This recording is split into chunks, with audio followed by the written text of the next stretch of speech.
The future of Bitcoin is probably likely now to be characterized more by lower volatility, passive bids by wealth advisors into ETFs. Like, that's a good thing. I mean, that's the reason I think you've seen the whales, some whales, not all, but some OG whales distributing here is not because they're bearish on Bitcoin's future, but simply because they can. The market is so much more liquid and bigger than it has been in the past. Perhaps the era of 10x, 100x, 1000x is over for Bitcoin, and that it's entering a new maturity phase where it looks a lot more like a stable but growing asset. A lot to compete with this year, and Bitcoin just didn't deliver the returns necessary to keep it in the front of every investor's minds. I think that can change, and we're obviously long. I haven't put out my year-end 26 call yet. I'm not quite prepared to do that, but I think suffice to say it will be higher. Welcome back to the Block Space podcast. I've got Alex Thorn, head of research at Galaxy Digital. Alex, welcome to the show. Thanks for having me, Charlie. Big fan of the show and great to be here. Yeah. You know, I've had a number of the Galaxy Research folks. I had Will, I had Zach, and I'm completing my Infinity Gauntlet with you here. And I have half a mind to try to talk about stablecoins because, you know, there's not a lot of Bitcoiners, I think, who have like a sophisticated understanding of stablecoins, myself included. And so I want to have like a Bitcoiner to Bitcoiner chat about sales. But before that, as of right now on Monday, this pod comes out Wednesday. As of right now, the government is still shut down. And I think maybe this could be an interesting place to kick it off. How much is the government shutdown affecting Bitcoin price? And now that we may have a light at the end of the tunnel, what's your take? I don't think it's affected it that much. I think the October 10th leverage wipeout, as I've been calling it, definitely affected it more. I think competition this year from AI, from stablecoins, from nuclear, from general high performance compute and data center investments and gold has been more of a headwind for Bitcoin than even recently than the shutdown. I do wonder, though, it does appear that the Senate, as we record on November 10th here on Monday, that the Senate is about to vote or may have just voted to actually advance their package to open the government, but it does have to go back to the House because they didn't actually vote on the clean version the House already passed. Assuming it does get passed by the House and sent to the president and signed and the shutdown ends, I do wonder if perhaps while the shutdown might not have been uniquely bearish for Bitcoin and crypto, perhaps the reopen could be bullish since we feel kind of, I mean, I don't know, as we right on Monday here, the cryptos and the stocks and the gold are all rallying, presumably mostly on optimism around the reopening. Yeah. It feels like crypto and Bitcoin's at pretty low, like or nearly bottom sentiment. The fear and greed index and all that stuff's low. So presumably any big positive government catalyst could help and could be a tailwind.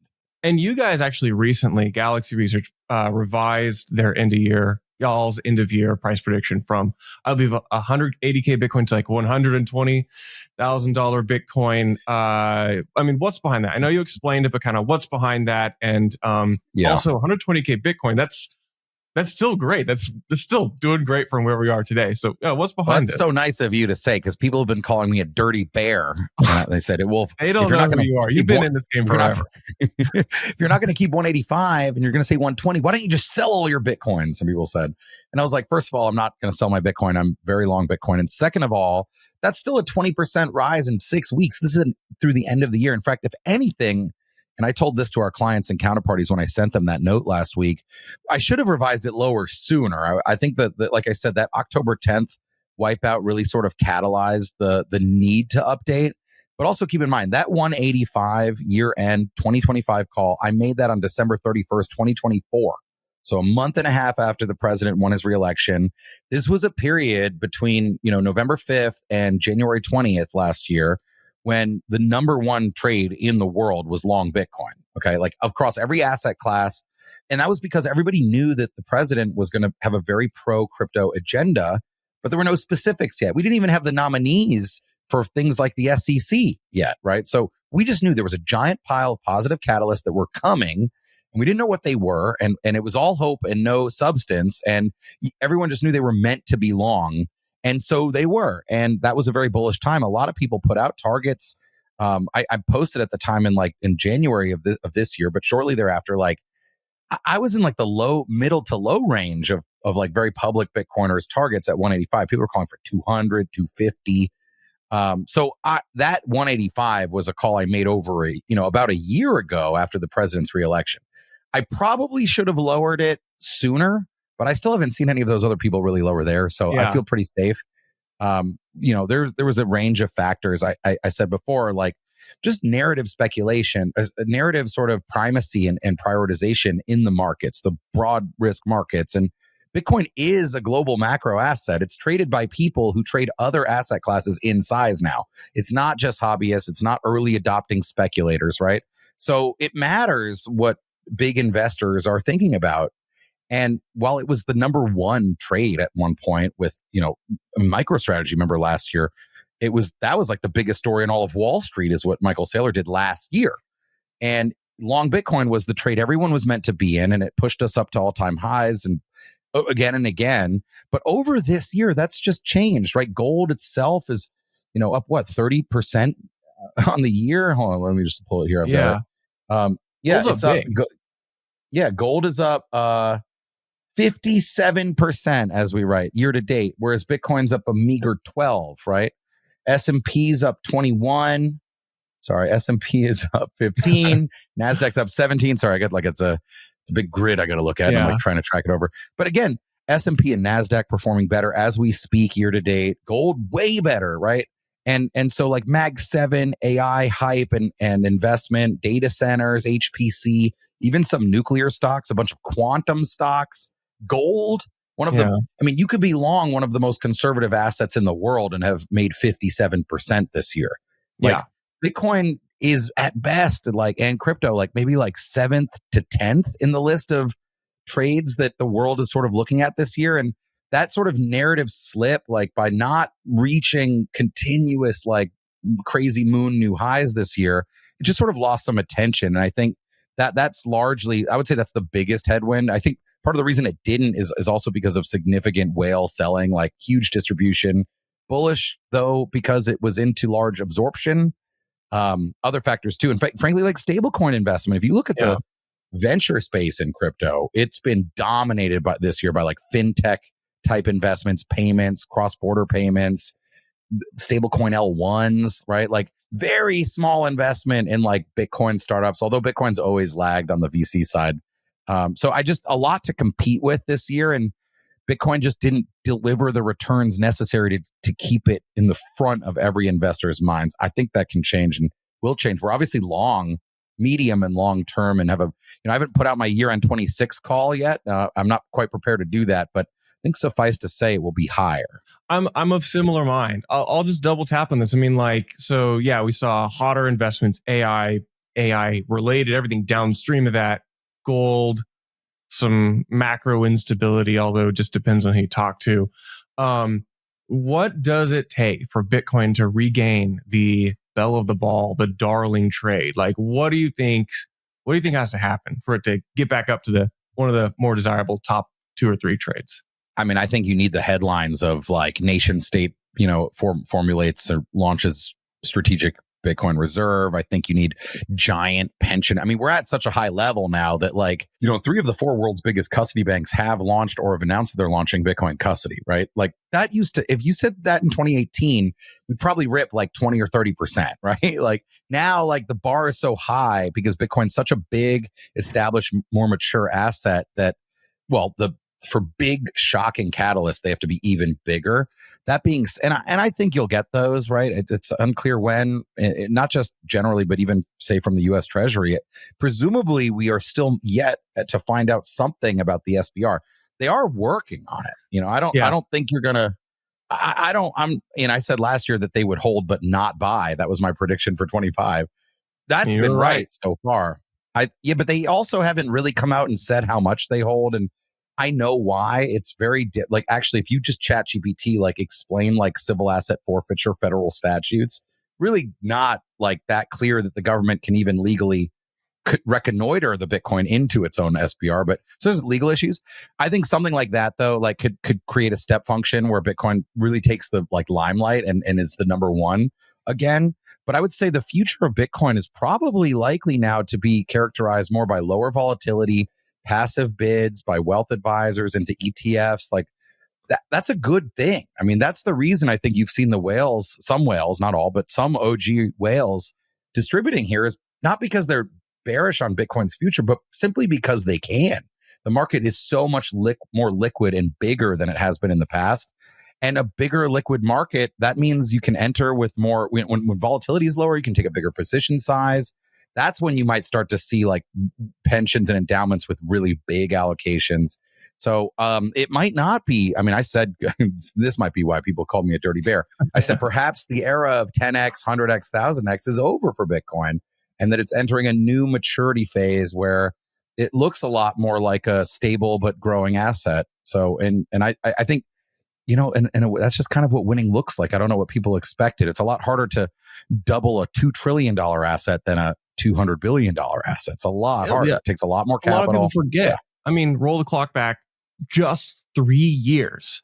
A year and a day ago, FTX declared bankruptcy, and it was like a sentiment bottom. You were in the middle of this at the time. In fact, yesterday, you tweeted about it. Some great reflection, some great reflective thoughts. Like, people forget how dramatically the entire narrative can change and evolve in just a matter of 3 years.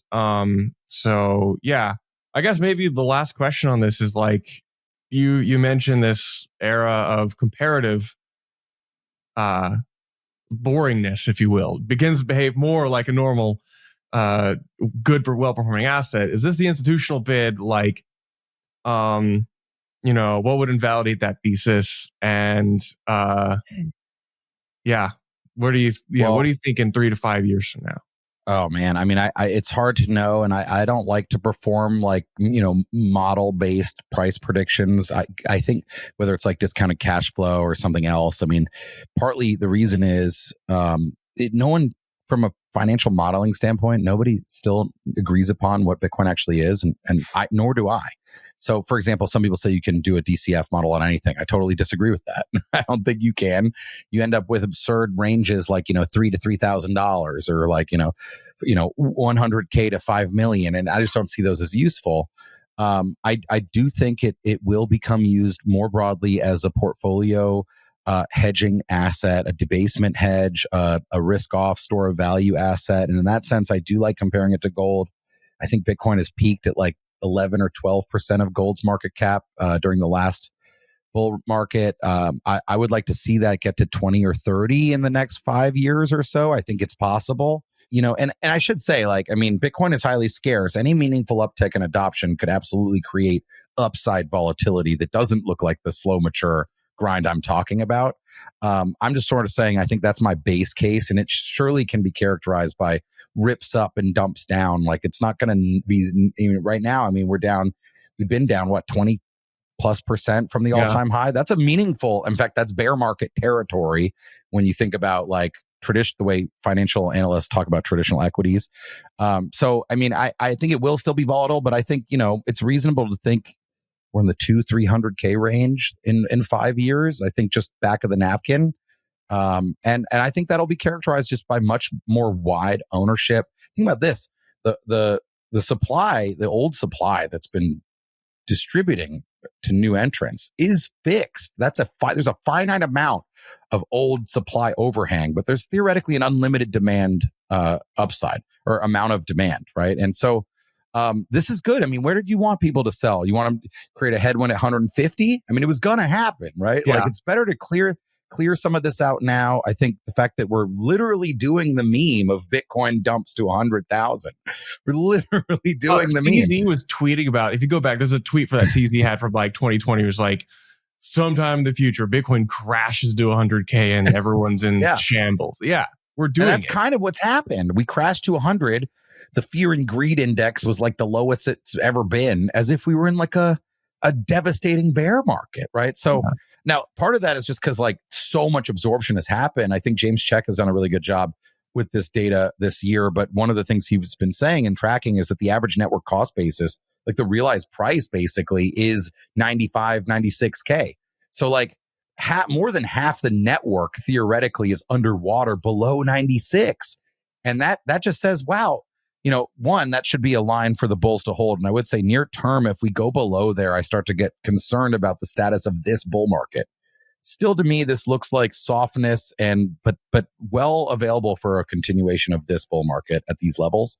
Below there, it gets a little dicey. But the other positive way to look at that is there's an enormous amount of demand to own Bitcoin and buy Bitcoin over 96K. They're like an enormous amount. Most of the Bitcoins on the network have moved on chain at prices that were higher than that. So that I think that's really good acceptance of Bitcoin as a big, much more valuable asset. And that's, an important step onto it being used as a debasement hedge by, the types of entities that really need debasement at scale, right? I mean, individuals need debasement protection, but so do like multi-$100 billion investment firms. And I think, it'll play a role there. This is just another bump along the ride. We'll probably be on here in 2-3 years, Charlie, talking about the panic that is ensuing because Bitcoin's crashed to 200K, right? Yeah. It feels like that. We've been around long enough to know that's possible. Yeah, we're going to keep having this conversation forever. It's going to be the same conversation, higher prices every year. So I want to switch to talk about stablecoins. You are a longtime Bitcoiner. I think a lot of people think, oh, well, a Bitcoiner, they don't pay attention to anything that happens outside of Bitcoin, and they hate other cryptocurrencies and they hate all these things. But I just think that's like an ostrich with their head under the sand. The world is dynamic, and a lot of these things have real value and are really changing the world around us. Stablecoins may. So I want to have a conversation with you about stablecoins. I think back 10 years ago, and the cypherpunks who kind of came up and codified a lot of the early Bitcoin language, I don't see them talking about digital dollars. I didn't see them talking about stablecoins. What's your thought about this? Why are stablecoins arguably one of the killer apps of our ecosystem that some of the progenitors of the Bitcoin world may not have predicted? I mean, the Bitcoin white paper is peer-to-peer electronic cash system. And I happen to have always, maybe it's me projecting, you've always got to project your views onto Bitcoin. Everyone does. I've happened to believe that the cash there primarily means bearer asset, not so much literally day-to-day payment vehicle. However, in the white paper, Satoshi does say payments on the internet. He does appear to be talking about day-to-day payments. And certainly there's been a rift in Bitcoin about whether it is primarily best thought of as a monetary and store of value asset or as a medium of exchange and payments asset. That's been a debate that has characterized Bitcoin's history for years, and it continues to, frankly. This week, Square is turning on Bitcoin payments at all of their terminals. I think it's the biggest point of sale vendor in the United States. You've got the Lightning Network, which obviously is focused around the medium of exchange use case, but then you've got the ETFs and the digital gold thesis, which have taken off. I think there's clear product market fit for Bitcoin there, but not quite product market fit at scale for payments, right? And, in the face of that, there was sort of narrative room for someone to build something that competed with that idea. And then separately, Bitcoin is very volatile historically, right? Dollars are volatile very slowly to the downside only, right? But slow enough that you don't quite notice and you're able to spend them. And that's sort of where that 2% Fed inflation target comes from. They know they need inflation long term. That's part of the strategy of fiat money. But it needs to be small enough that you don't quite notice, and so that you're willing to spend it, right? Because in countries where they have hyperinflation and debases really quickly, people just dump it as soon as they can, right? And eventually end up weaving baskets out of it, like in Venezuela. If the money appreciates, people don't spend as much. That's their fiat theory. And so they want something that's just slow enough. Bitcoin's been too volatile to the upside. I mean, look at Laszlo Hayek. I always forget how to say his last name. Friedrich Hayek. Yeah. No. Laszlo, the Bitcoin pizza guy. Laszlo Hayek. Yeah. Also, the GPU guy. The GPU pizza guy. Yeah. Yeah, I think he's probably fine because he was mining a lot of Bitcoin at the time. But do we think he regrets this 10,000 BTC pizza purchase? Probably, right? He says he doesn't bother himself too much. He doesn't concern himself too much. Well, he better not, or he wouldn't sleep. Yeah. Right? I mean, he's got to figure out how not to bother himself. It's a lot of money. So, look, I think the emergence of a dollar asset that uses a similar technology to Bitcoin is sort of inevitable. And before stables were widely adopted in crypto, people used to do this trade on BitMEX. BitMEX was crypto only, no KYC, no stable coins. So to go flat, you would basically long the underlying and short the perp. That would be you going flat when you didn't want to be in the market, or vice versa. There's been a demand for a stable asset in the crypto markets forever. And in some ways, the debanking of Bitfinex and some of the crypto firms in like 17 and 18 is what really led to the rise of stable coins. So it's ironic as well. But I think that a digital dollar that is on a blockchain is a really good innovation for a lot of use cases. It's not immutable, okay? Like they can freeze and seize, but they can do that today with bank dollars as well. There is I would say, a self-sovereign upgrade here, which is that you can self-custody the digital dollar. Like it's not just holding a balance on your, Venmo or Cash App.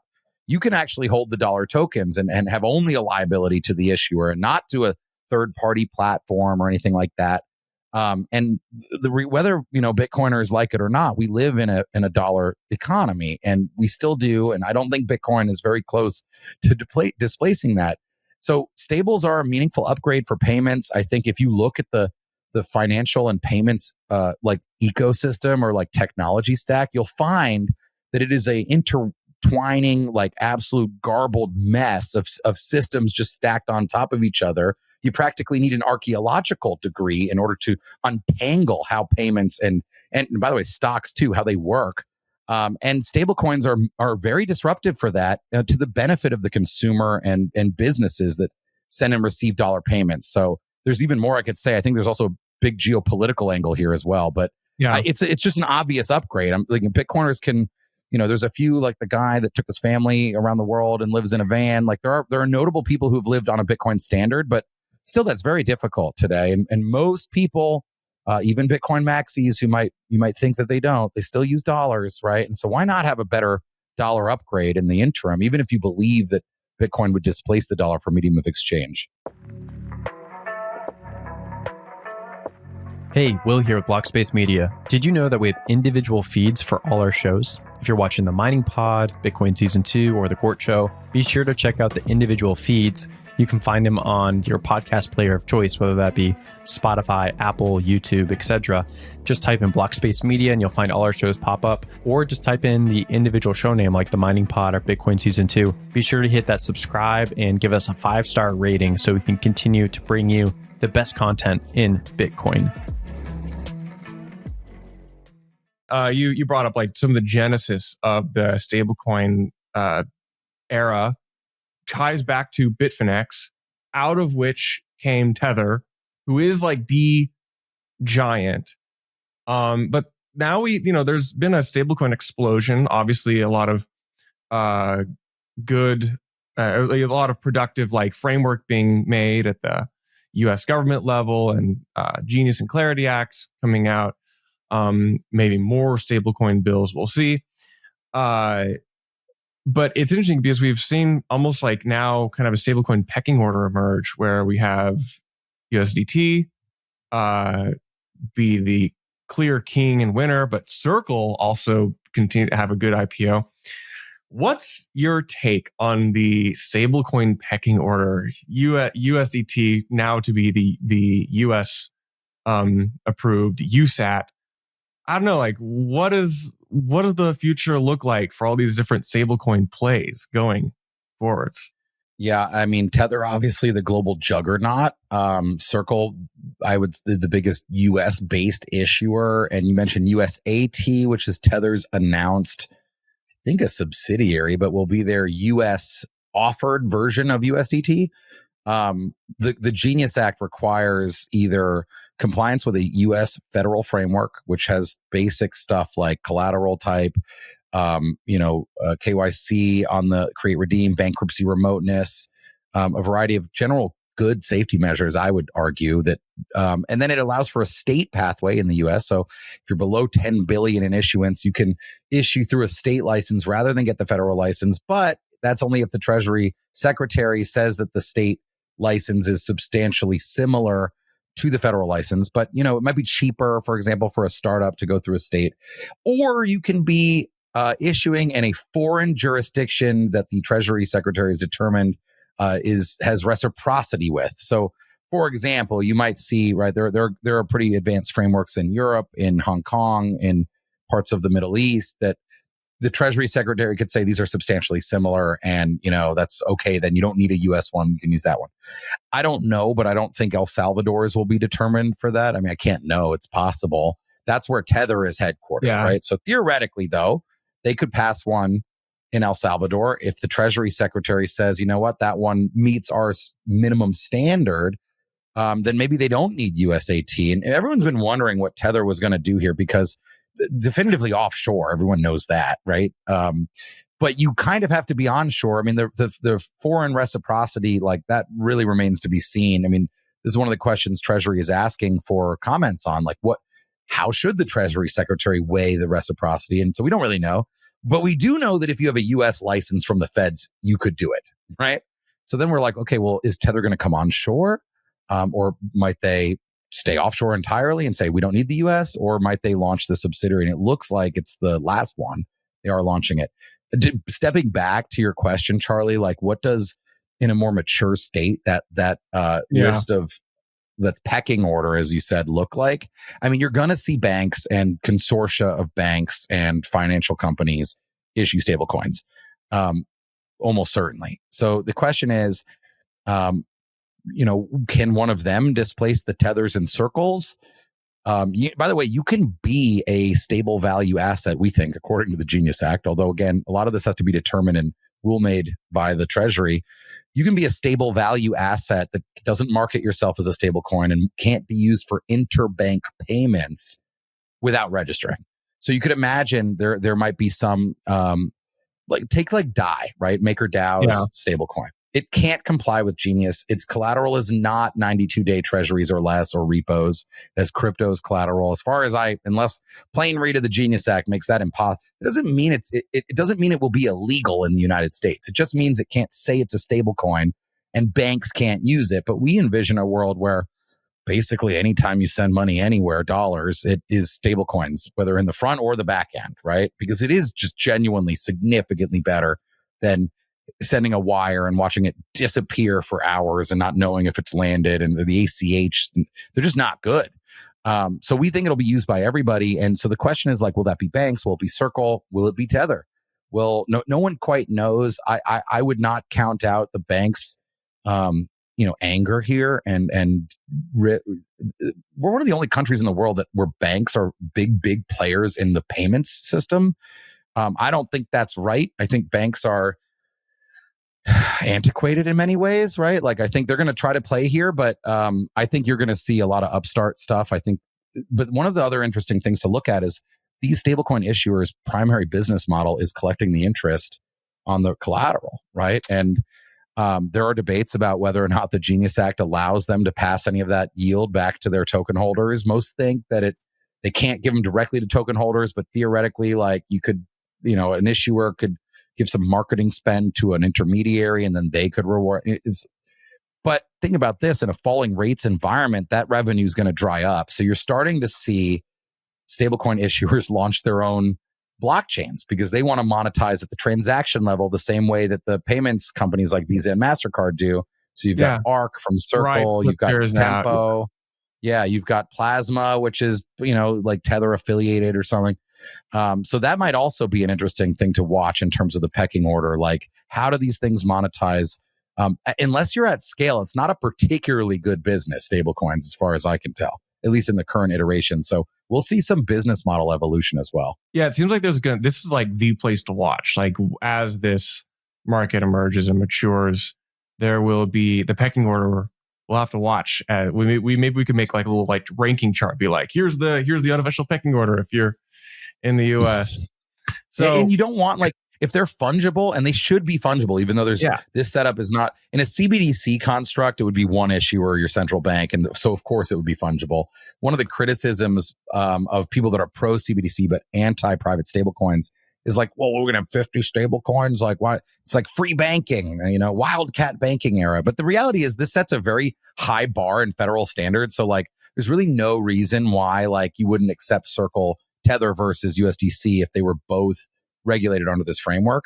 Nonetheless, like, why would a bank, if its customers are depositing stable coins at it, surely they'd want it to be their own stable, right? Because then at least they also collect the underlying interest. So it's not clear, frankly, and I've worked a lot on this. And the fact that I don't have a strong view is actually kind of frightening to me. It's not clear if we're going to have 2 or 3 winners or like 50 or 100 competitors that play. It's not quite clear yet. So the banks are throwing up a big stink on this, I can tell you. It feels like, what's funny is this feels a lot like the L1, like the blockchain L1 trade from like the late 2010s, where it's like, are we going to have one smart contract blockchain, or are we going to have all these disruptions? It seems we were like entering that era for stablecoins, where it's kind of up in the air. We'll see. Couple more questions about stablecoins. They got to be backed by something. U.S. Treasuries are a popular one, but like there's Bitcoin-backed stablecoins. Tether's diversifying into like business venture, and like, what do you see the future of that? And I guess like, is a Bitcoin-backed stablecoin ever competitive? Is this at all like a feasible idea at scale? It's volatile. I don't know. What are your thoughts? I like it. I think it can work. It wouldn't be legal to be a stable coin. Actually, what I should say is it wouldn't be a legal permitted payment stable coin in the United States. That is the legal language in the Genius Act. Those have to be backed by cash-like instruments and short-term U.S. debt. But that, like I said before, it doesn't mean it would be illegal, right? And you could offer, I think we're pretty sure, although again, this is up in the air still from the lack of Treasury rulemaking yet, but they're asking about this. I'm of the view that, digital asset service providers, and using another legal term from the bill, should be allowed to offer for conversion or sale these types of other stable assets, whether it's a Bitcoin-backed stable, whether it's something like Athena, which uses the basis trade, like that should be allowed. It just can't be a stable coin, right? Like why? So I like it. I also, frankly, still like, collateralized debt position stables like DAI as a design area as well. So I think all of this is mostly on the table. The only one type that is likely to be outright illegal are algorithmic stable coins that are backed by that are collateralized by an endogenous asset, endogenous collateral. Meaning the like Terra Luna concept. Yeah, Terra as the coin with Luna. Or like if there was if FTX had released one and backed it with FTT, right? Like where the issuer is backing it with its own. Now that's not even actually banned in the Genius Act, but they're required to do a study about it. We obviously think those are inherently dangerous, but there are many other forms that can work, right? It's just a matter of good management, proper disclosure. That's one thing the Genius Act requires. Like you will get fined if you market something that doesn't meet those requirements as a stable coin to U.S. users. So I think there's pretty strict controls around like the downside risk of other non treasury and cash backed stable coins. But I'm very open to the experimentation in crypto for these types of things. Stable coins, just to drive the point home, they do not solve the problem with the US dollar, which is that it's down 99% over its life, and like any coin that you might hold forever, like when you think being down 99% is as far as it can go, like I'm sorry to tell you, can always go down another 99%.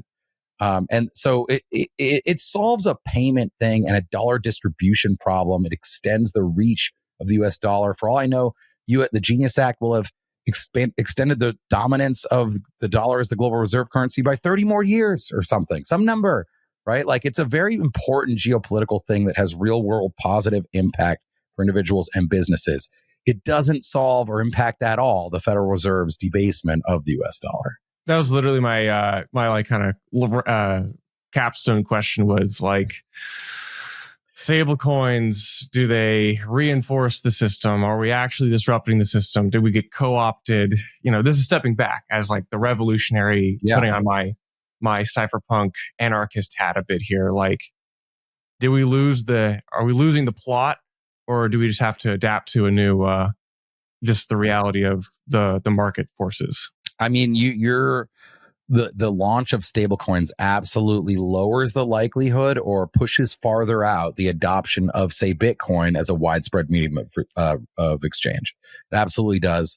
But as far as the bull case for BTC, like I really don't think a lot of people have been buying BTC under the premise that it would be used as a medium of exchange. So I don't think it materially dents the bull case for BTC in any sort of meaningful way. Like, I don't think most of the buyers that brought us from 20K to 100K did so because they thought it would be used to buy coffee. I don't believe that. So and look, broadly, it's not just with stables, but, talking about Bitcoin being owned by pensions and endowments and in ETF vehicles, like, has that lost the plot? I mean, I am a big supporter of owning Bitcoin in self-custody cold storage, but, this is kind of what winning looks like. I don't know.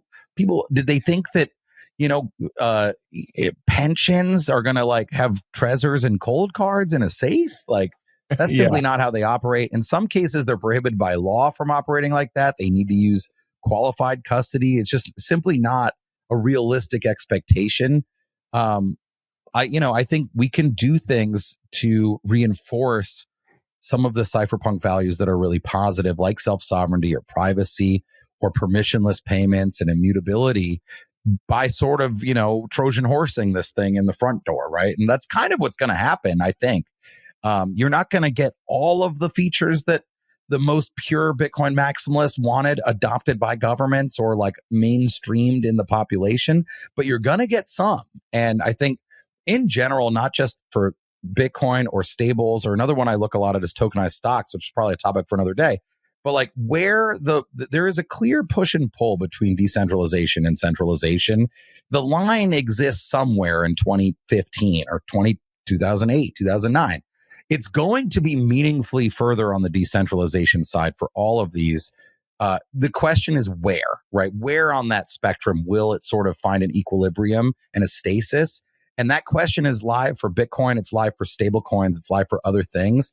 And I think, the Bitcoin industry and the crypto industry has meaningfully pulled it towards decentralization. You're getting pushback. Bank Policy Institute continues to write angry letters about tokenized stocks, about stablecoins, right? That represents the world's biggest banks. They're gonna resist, and they have been resisting. But they're also. It's not even just about centralization versus decentralization. It's about incumbent versus challenger and innovation, the innovator's dilemma, that they would always resist. It wouldn't matter if it was controversial or just merely innovative. And I think we've done a really good job introducing very disruptive technology into money, into payments, into equities, into all of these areas where public blockchains are making an impact. And I think it's going to end. I don't know if it'll ever end, but it will find an equilibrium in a far closer to the decentralization side of that spectrum than ever before over time. Yeah, we are definitely still pissing off some of the right people. So that's always a good sign.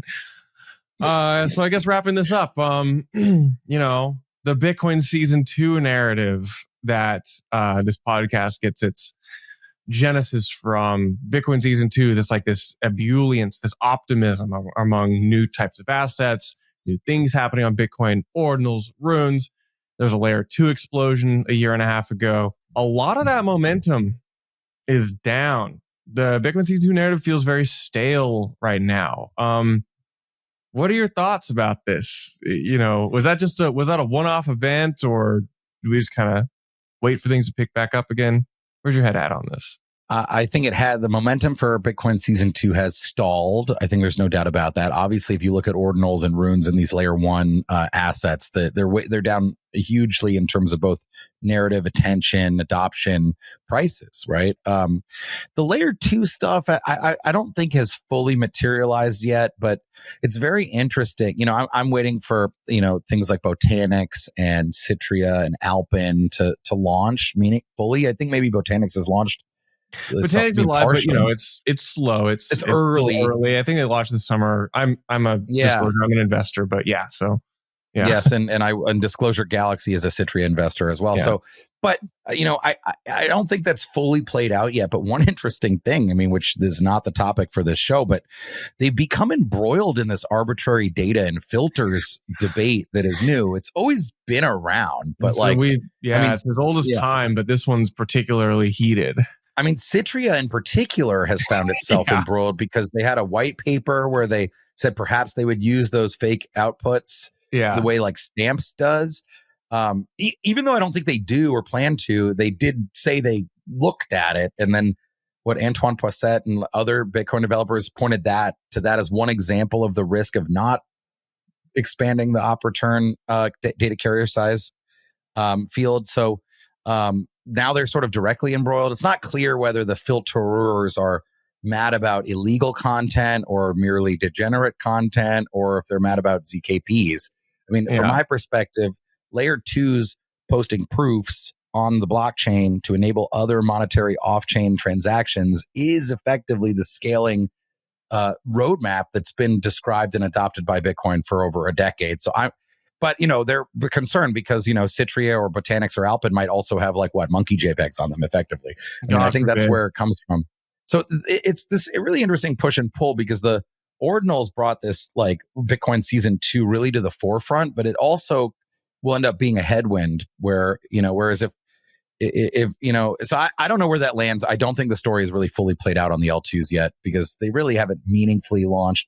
Shout out to Willem and the team at Botanix. They did launch, but it's early, right? So I don't know. And honestly, I mean, if you had BIP 444 or whatever, it's not the real BIP name, obviously, but if you had this new proposal enacted, they'd be kind of bricked potentially. I mean, of course, they'd find a way to post, and that's sort of the ironic problem with the filtering. But in any case, so even at that consensus level, I highly doubt it. But if we were to see meaningful restrictions put in place on arbitrary data, then that would also impact the story for L2s, and that hasn't fully played out yet either. So still early. I still think it's very interesting when people use Bitcoin in strange new ways. So I still like to see that, and look, it's not impeding at all on the monetary use of Bitcoin. Let's be real. Fees are nothing.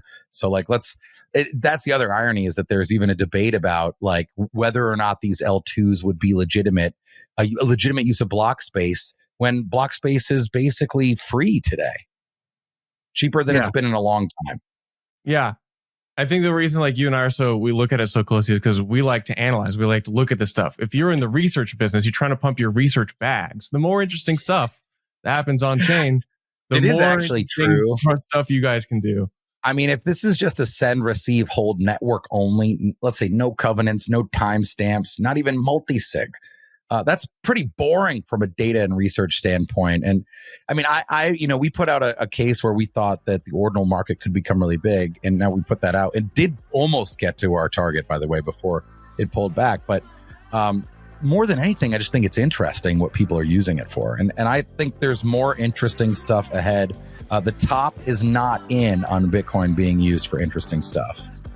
The top is not in for Bitcoin being used on interesting stuff. I completed my Infinity Gauntlet almost of the GLXY Research squad with Alex, but as you guys put out more research, I will tap you to come on and talk about it. One of my favorite ops out there in the Bitcoin space. Alex, thank you so much for coming on the pod, and I will see you in person at a conference again someday soon. Absolutely. Thank you so much, Charlie.